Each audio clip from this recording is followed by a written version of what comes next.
Hello everyone, how are you doing?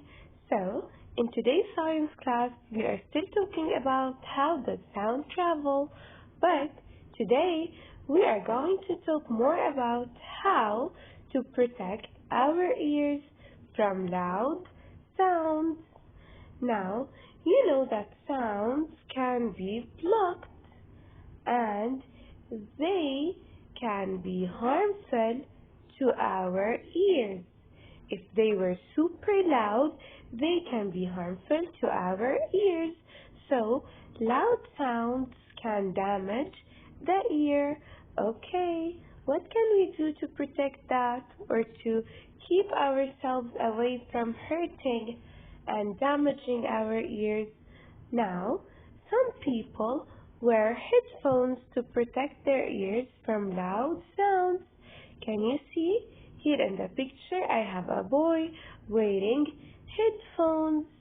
Headphones, we call them headphones. Now, I want you to look at the picture. We have a boy and he is digging into the ground and he's wearing headphones.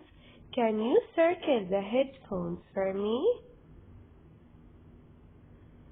Yes, excellent. The yellow and black ones. Good. Perfect. Okay. See?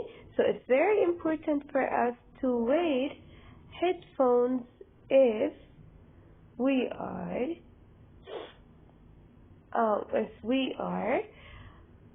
listening or hearing a loud sound, because this way we can protect our ears from getting damaged. Now, make sure to do the homework pages. See you next time. Bye bye.